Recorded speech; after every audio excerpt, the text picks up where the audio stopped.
우리에게 은혜 주시길 간절히 원하고 예수님의 이름으로 기도하옵나이다. 하나님 말씀 데살로니가 전서 2장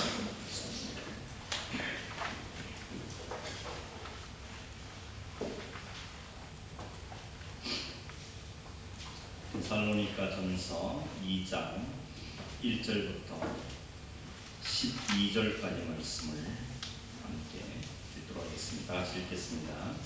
형제들아, 우리가 너희 가운데 들어가는 것이 헛되지 않은 줄을 너희가 친히 아나니, 너희가 아는 바와 같이 우리가 먼저 빌립보에서 고난과 능력을 당하였으나 우리 하나님을 힘입어 많은 싸움 중에 하나님의 복음을 너희에게 전하였노라. 우리의 권면은 간사함이나 부정에서 나는 것이 아니요 속임수로 하는 것도 아니다. 오직 하나님께 옳게 여기심을 입어 복음을 위탁받았으니 우리가 이와 같이 말하면 사람을 기쁘게 하려 함이 아니요 오직 우리 마음을 감찰하시는 하나님을 기쁘시게 하려 함이라. 너희도 알거니와 우리가 아무 때에도 아첨하는 말이나 탐심의 탈을 쓰지 아니한 것을 하나님이 정언하시느니라.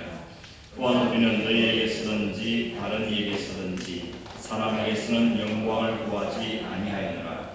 우리는 그리스도의 사도로 마땅히 본의를 주장할 수 있으나 도리어 너희 가운데서 유순한 자가 되어 유모가 자기 자녀를 기름과 같이 하였으니 우리가 이같이 너희를 사모하여 하나님의 도움뿐 아니라 우리의 목숨까지도 너희에게 주기를 기뻐하는 너희가 우리의 사랑하는 자 됨이라. 형제들아, 우리의 수고와 애쓴 것을 너희가 기억하리니 너희 아무에게도 폐를 끼치지 아니하려고 밤낮으로 일을 하면서 너희에게 하나님의 복음을 전하였노라. 우리가 너희 믿는 자들을 향하여 어떻게 거룩하고 옳고 흠없이 행하였는지에 대하여 너희가 증인이요 하나님도 그러하시도다. 너희도 아는 바와 같이 우리가 너희 각 사람에게 아버지가 자기 자녀에게 하듯 권면하고 위로하고 격려하니 이는 너희를 부르사 자기 나라와 영광에 이르게 하시는 하나님께 합당히 행하게 하려. 사도행전 17장에 보면 바울이 두 번째 선교 여행을 할 때 세워진 교회가 데살로니가 교회였습니다. 바울이 두 번째 선교 여행을 계획했을 때 사실 바울의 관심은 아시아에 있었습니다. 그런데 성령께서는 그를 아시아를 뛰어넘어서 유럽으로 건너가야겠죠. 환상 가운데 들어와 있을 때 환상 가운데 건너와서 우리를 도와달라 하는 환상을 보고는 하나님께서 우리 나를 유럽으로 보내시는구나 생각하고는 유럽으로 건너가게 된 것입니다. 그래서 가서 첫 번째 만난 성이 빌립보였고 빌립보에서 도망치듯이 다음 옮겨간 곳이 데살로니가였습니다. 바울은 그 데살로니가에서 3번의 안식을 지냈다고 했습니다. 그러니까 한 3주 내주 4주 약 한 달 정도 데살로니가에 머물렀다는 것이 되는 것이고 그 기간 동안에 그 짧은 기간 동안이었지만 하나님 복음의 역사로 복음을 듣는 사람들이 많이 생겨나고 거기에 교회가 세워졌습니다. 그런 사실들을 우리가 지난주에 1장에 살펴봤는데 2장에는 바울이 자신이 데살로니가에서 복음을 전할 때 어떤 태도로 어떤 자세로 살겠는가 하는 점들을 이야기하는 내용들이 구성되어 있습니다. 바울이 이렇게 굳이 자기 이야기를 하는 이유가 있느냐 하면 당시에 성도들 혼란에 빠뜨리고 바르지 않는 믿음을 이끄는 많은 거짓된 종교들이 있었기 때문에 그들과 차별을 위해서 내가 잘났다 하는 것보다는 하나님의 복음을 바르게 쓰길 원하는 그런 마음으로 자기 자신에 대해서 이야기하고 있습니다. 당시는 로마가 다 세계를 지배하고 있는 때이기 때문에 그 로마 시기에 많은 뜨돌이 종교인들과 철학자들이 있었다고 합니다. 순례자들이죠. 다 돌아다니면서 말씀도 전하고 철학도 가르치고 그런 사람들이 있었다고 합니다.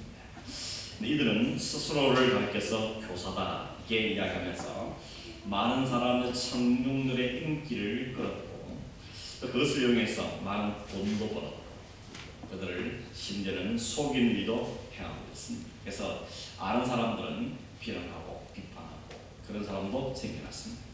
그러다 보니까 어떤 일이 벌어지겠습니까?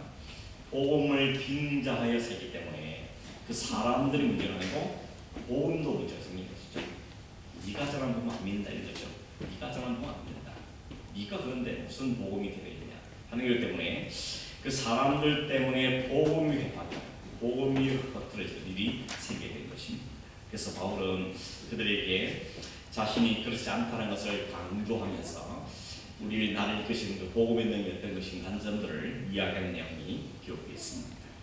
먼저 바울은 자신이 사역하게 된 그 근거 혹은 출발점은 어디냐, 그 사역의 근거가 뭔가를 이야기하는데 먼저 이야기하는 것은 난 아니다, 이것 아니다, 나의 사역의 근거는 이것 아니다라고 부정하는 것이 세 가지가 나와 있죠.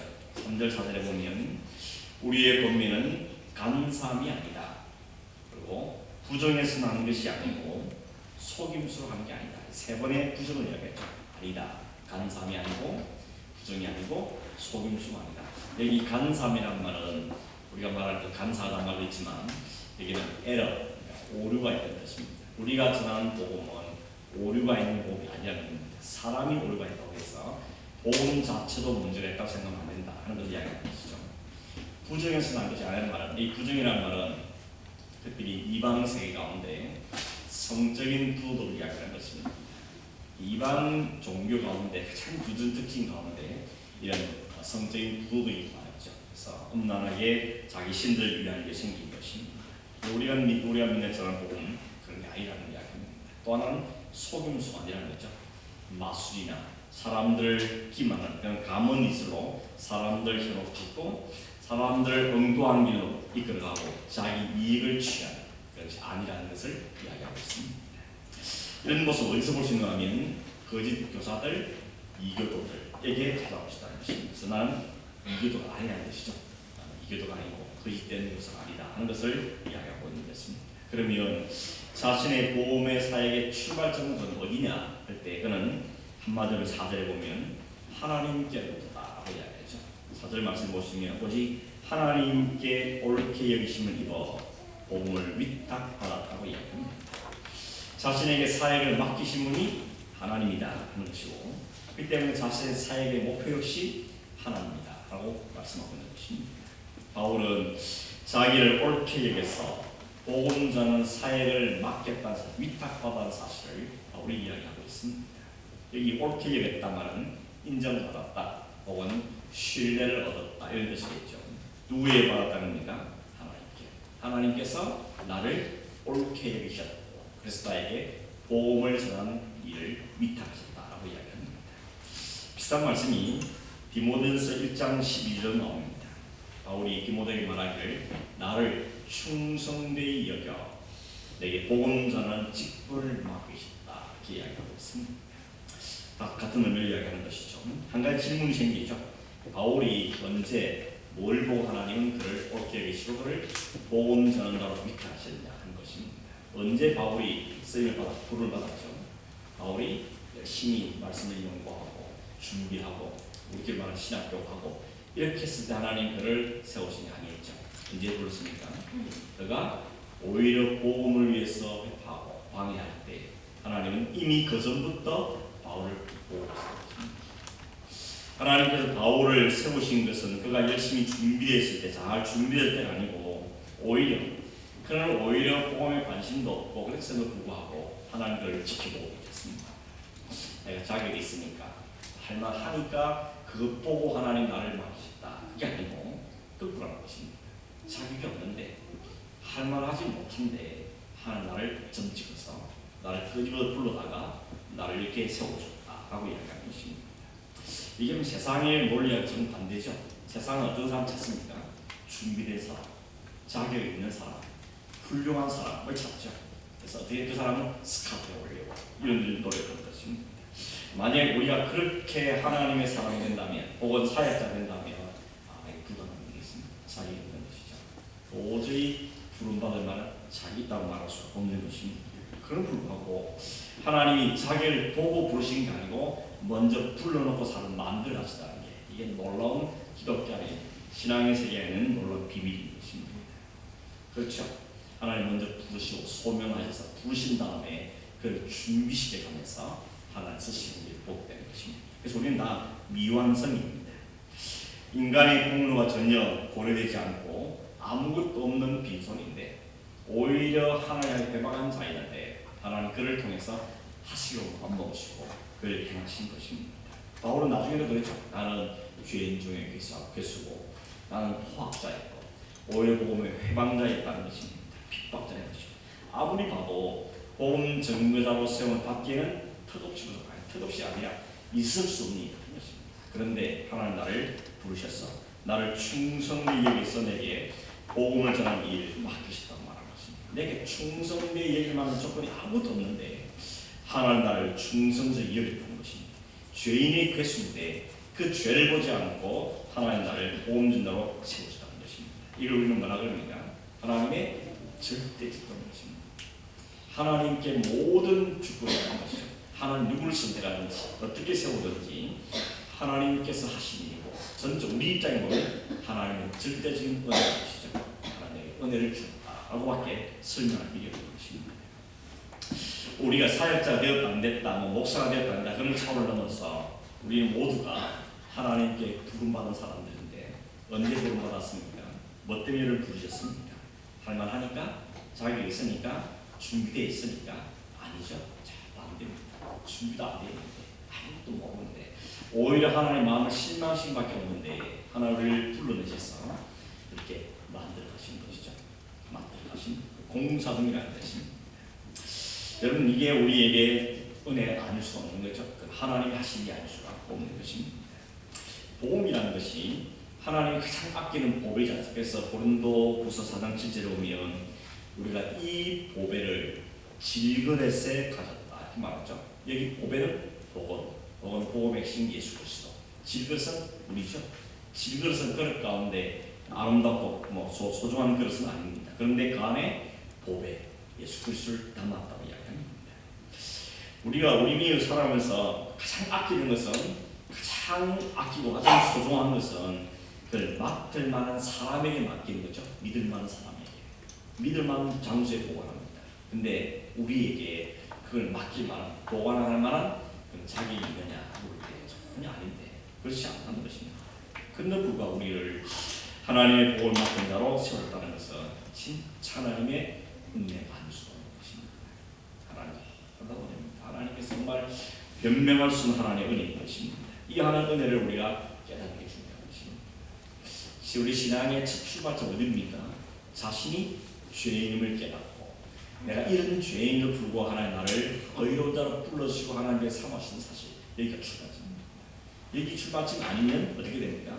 교만하고 오만하고 방자하고 자신이 일치하는 이런 생길 수밖에 없는 것입니다. 우리 신앙의 출발점은 하나님 앞에 자신을 잘 발견하고 나와 어떤 자를 불러주는 그 하나님의 은혜를 크게 깨닫는 것입니다. 그 은혜가 내게 감격으로 늘 머무르시는 거죠. 우리가 기도하는 이유가 어디 있습니까?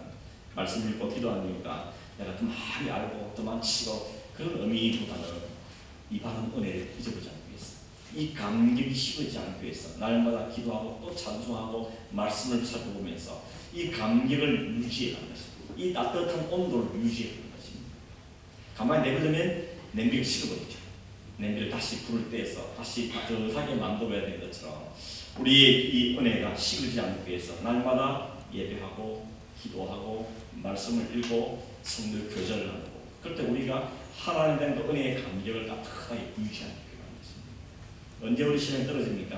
이 감격이 식어지죠. 내가 그때 옛날에는 그냥 너무 감사해서 정말 눈물로 기도하고 마음을 세워 기도하고 막 예배는 사모로 가고 있는데 왜 그렇지 못합니까?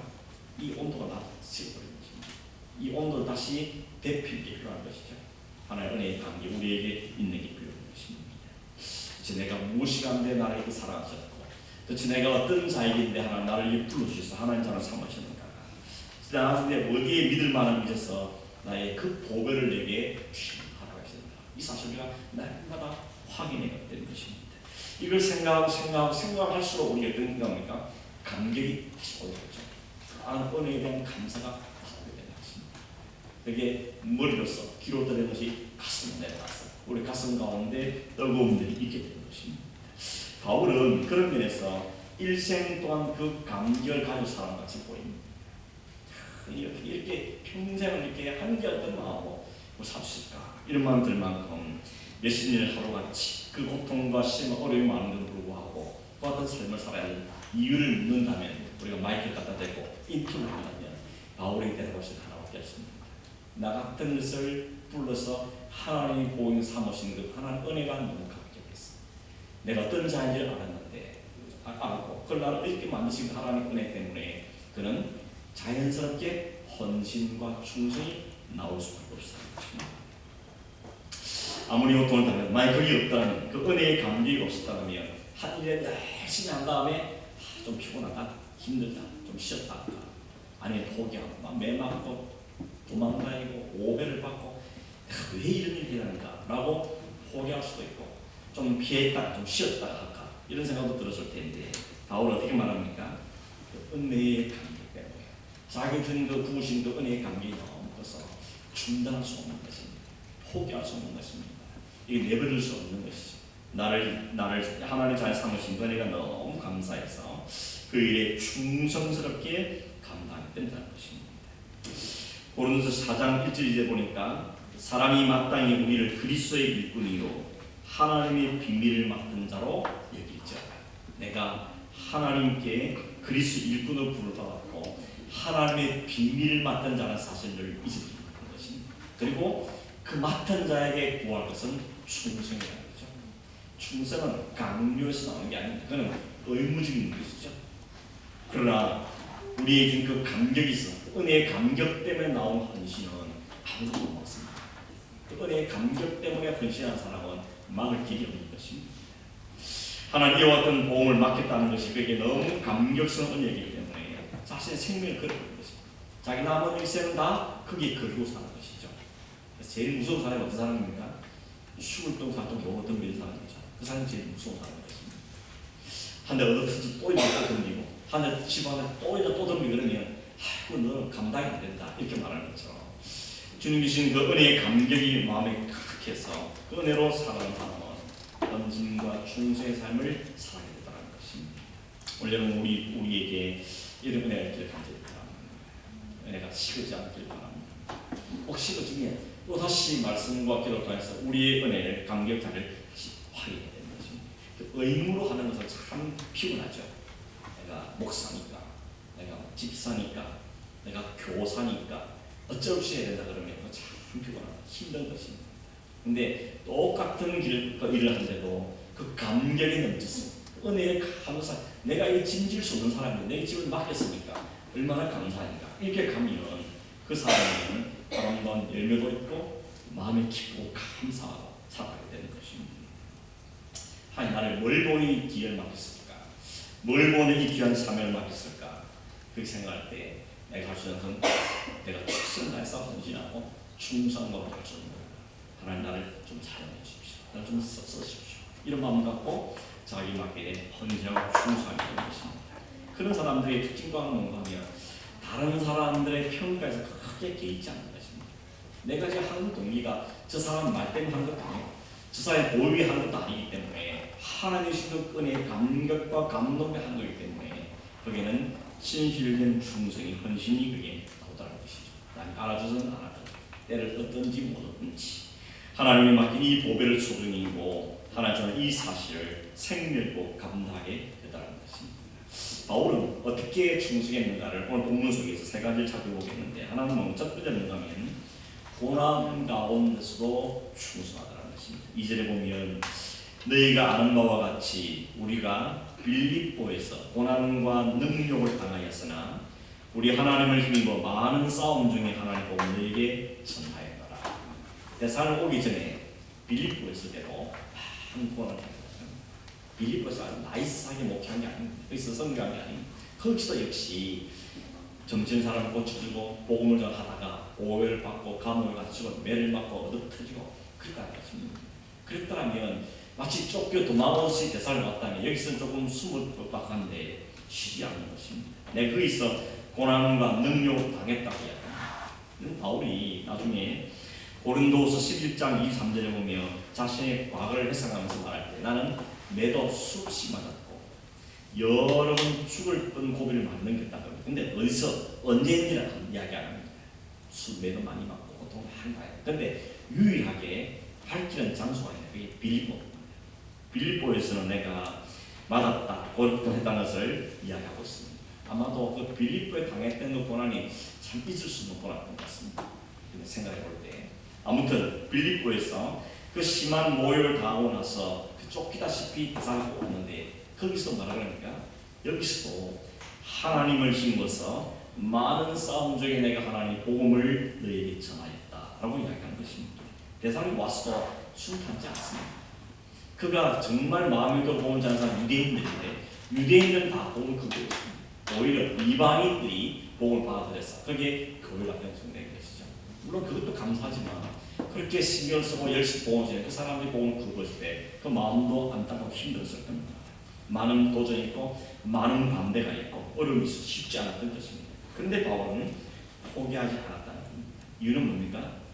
얼마나 믿든지 얼마나 항상 믿어지든지 그건 내가 할 영역이 아니고 내가 할 일은 내게 이 보배로운 은혜를 주신 하나님께 이 보배를 맡긴 하나님께 충성되이 내가 하는 것밖에 없다라는 것이 바울의 관심이라는 것입니다.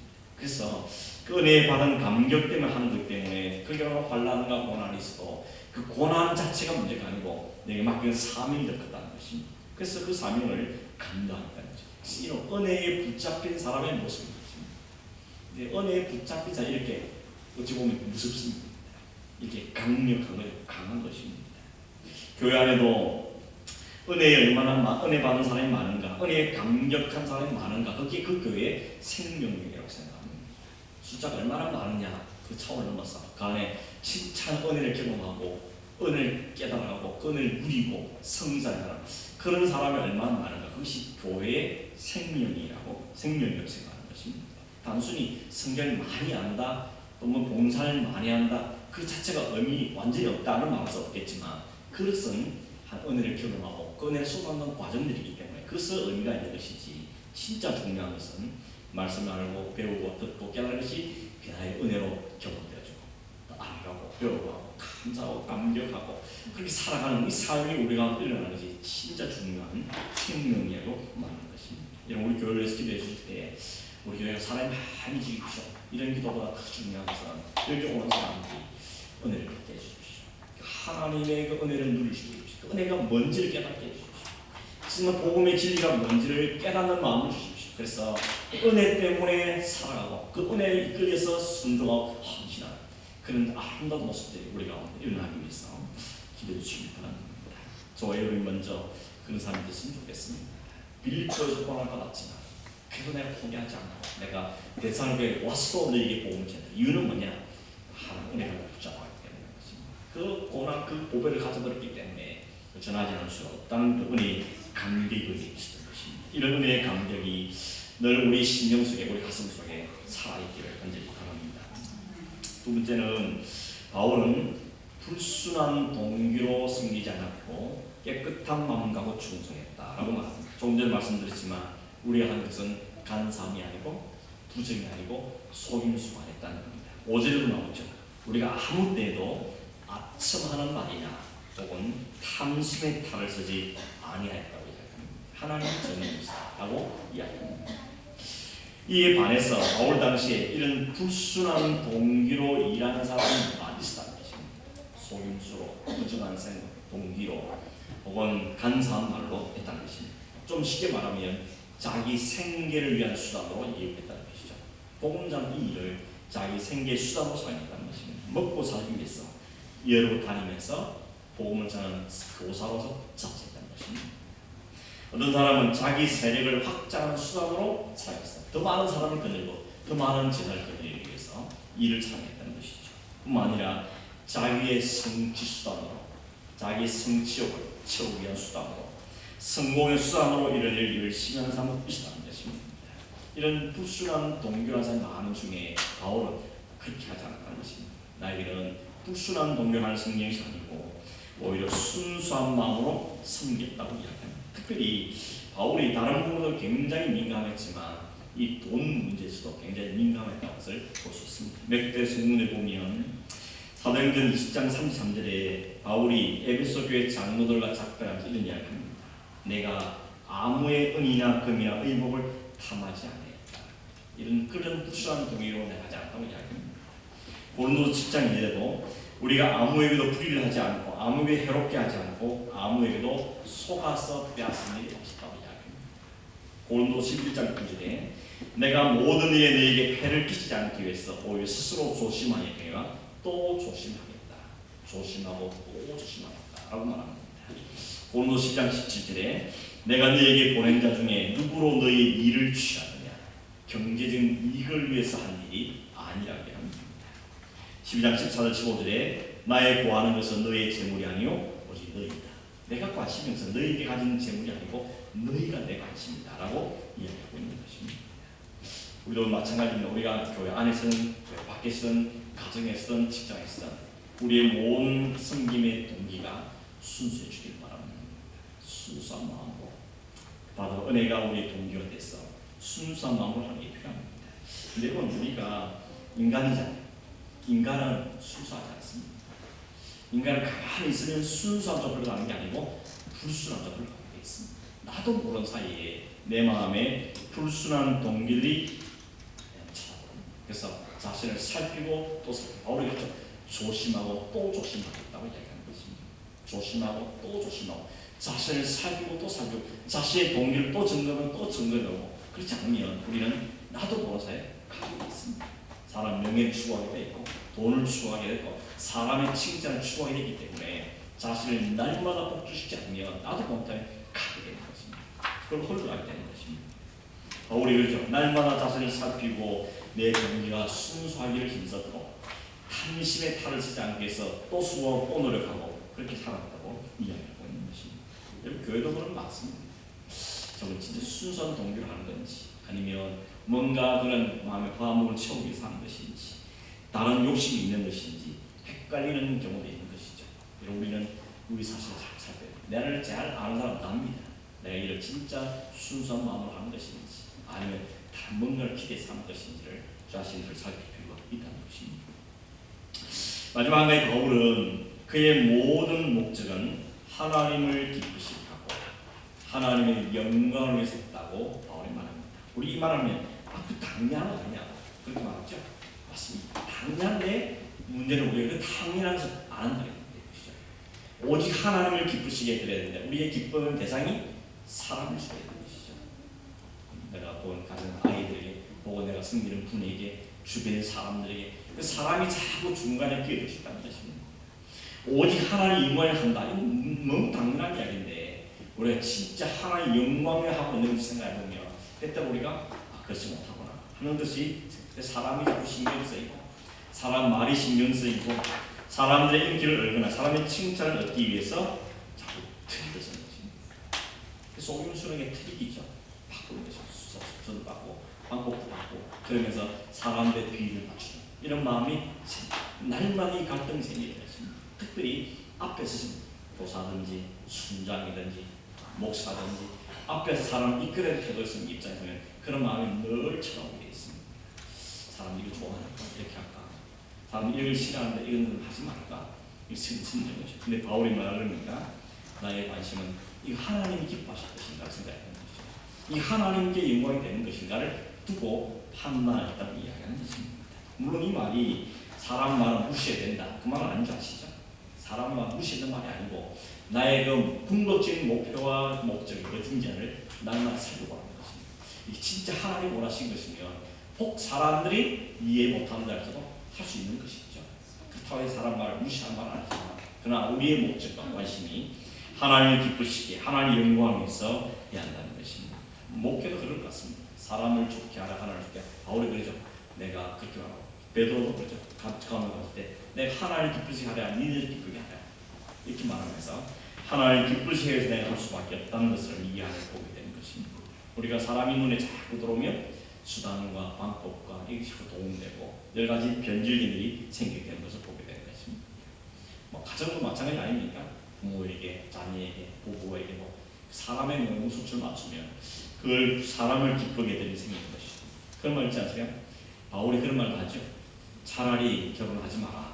왜냐하면 결혼 안 하면 하나님만 보고 살 수 있는데 결혼하고 나면 부부도 봐야 되니까 남편을 봐야 되고 이러니까 나누어진 이런 말을 할 정도로 하나님께 초점 맞추기가 막 어려운 일이라고 있습니다.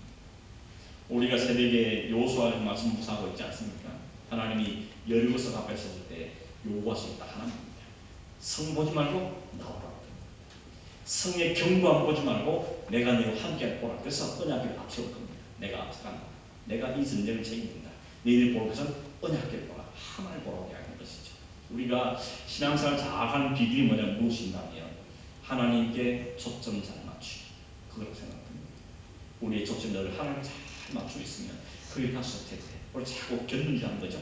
여기를 치고 저기 기우들 이래볼까 저래볼까 이런 갈등들이 찾아오고 그때만 우리는 다시 우리 시선을 하나님께 초점을 맞춰야 되는 거죠. 말이 달릴 때 그런 자잖아요. 이렇게 막죠. 나한테 못 차고 꼴만 보고 달려가도 양쪽이 막는 겁니다.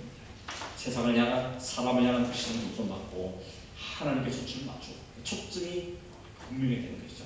초점이 분명히 거기에 달려가게 되어진다는 것입니다. 말씀을 맺겠습니다. 여러분, 결국 오늘 말씀 중에 바울은 두 가지를 크게 부여한 감정. 하나는 받은 은혜. 그 은혜가 받는 그 은혜가 자신의 모든 사역의 출발점이라는 것입니다. 그 은혜가 나타나는 현상이 뭐냐? 불순하지 않은 순수한 동기로 헌신하는 충성이라는 것입니다. 우리 말씀 보면서 그 은혜가 우리에게 있는 게 얼마나 소중한가 한 것을 우리가 다시 그 받은 은혜의 감격, 그 은혜의 감격이 나를 이끌어갈 때 우리 마음이 따뜻하고 감사하고 감격, 즐거운 헌신이 이루어지는 것이죠. 억지하는 게 힘든 것입니다. 어떤 분 그러죠. 억지하면 안 해야 되는구나. 이렇게 또 적용해가지고 아무도 안 하겠다 그러면 되는데 그러지 마시고 은혜 받는 데 집중하고 어디서 은혜 받는지 내가 은혜 받는 어떤지를 생각해보면 필요한 것이죠. 그래서 이런 여호수아서에 보면 그러죠. 강 건너는 길가에 기둥 세우라고 그러죠. 왜 세우라고 그럽니까? 그 찾아볼 때마다 하나님이 우리를 이끌어가시고 하나님 하시다는 것을 확인하게 된 은혜의 기둥인 것입니다. 여러분 인생에도 있습니다. 길가를 도는 것처럼 내가 그때 그 시대에 어디서 살 때 무슨 상황에서 때 하나 나를 경험해 그 은혜를 늘 기억하면서 잊어버릴 때마다 그 자리를 봤어. 그걸 바라보면서 다시 한번 은혜를 확인하는 것입니다. 그 은혜가 나를 충만해질 때 나의 섬김도 감사하고 기쁨으로 진실된 헌신으로 동기와 순수한 헌신으로 우리에게 나아지게 되어지는 것입니다. 오늘 저와 여러분이 적자에서 오늘 말씀 준비한 적도 했습니다. 내가 내게 주신 말씀, 내 말씀이라는 생각을 많이 들었고 또 반성도 많이 하게 됐는데 우리 모두가 또 우리의 모든 성도들이 우리 교회를 섬기는 모든 분들이 바울과 같은 심장, 바울과 같은 태도로, 바울과 같은 헌신으로 내가 있기를 주의 축원합니다. 한번 같이 함께 합심해서 기도하겠습니다. 첫째는 하나님께서 진리를 같은 나의 안에 생명이신 오배이신 예수 그리스도 그분의 은혜를 우리에게 허락해주시는데 우리가 그 은혜를 깊게 갖고 늘 감사하고 감격할 수 있는 은혜가 우리 있기를 위해서 나에게 우리 가족들에게 우리 자녀들에게 우리 성도들 가운데 하나님 은혜가 보살해 주시고 은혜가 메마르지 않게 해주십시오. 예배를 통하여서 또 순봉을 통하여서 성도의 교독에서 은혜가 정말 흐르는 적동하는 은혜의 공동체가 되게 해주십시오. 기도해 주시기 바라고 두 번째는 하나님을 섬기며 교회를 순전하고 온전한 마음으로 섬기게 도와주십시오. 자신의 인기나 자신의 명예나 이익이나 계산하지 아니하고 인간 수단과 방법을 동원하지 않고 정말 하나님 초점 잘 맞추고 하나님 기쁘시게 여기는 헌신, 하나님 기뻐하시는 가정, 하나님 기뻐하시는 교회를 설정하시도록 하나님 역사해 주십시오. 기도하기 원하고 마지막으로 이 시대의 땅에 복음을 맡은 주의 종들과 우리 교회에 있는 교육자들 진리신 하나님의 복음을 분명하신과 은혜의 감격과 사랑을 보지 않고 하늘의 영광을 구하며 이 일에 헌신할 수 있도록 주께서 강력하게 붙들어 주시기 위해서 기도하십시오. 제가 기도를 제목드렸는데 합심해서 한번 함께 기도하겠습니다. 하나님께서 세워진 은혜를 간절히 실금 같은 인생의 생명의 복음을 위해 아버지 하나님 계신 그리스도를 위해 소망하며 잊지 않고 늘 기억하며 사랑하며 우리 안에 있는 뜨거움 우리 안에 주는 우리 안에 주는 주신들이 것이다. 은혜와 생의 감사로 믿음이 온전한 삶을 살아가는 자로 역사하며 오자리야 거룩하신 하나님 아버지 은혜를 나누어 주시옵소서. 긍휼의 은혜를 나누어 주시옵소서. 하나님의 은혜를 그런 삶이 우리 모든 주님 은혜가 되었습니다. 주님의 그런 감격이 그렇게 인도하시는 역사하여 주시옵소서. 교회를 섬기는 모든 분들이 역사하시는 하나님의 하나님의 정말 존재를 말씀하시고 모든 분들이 말씀 받는 하나님의 성령을 은혜의 능력을 수고하시고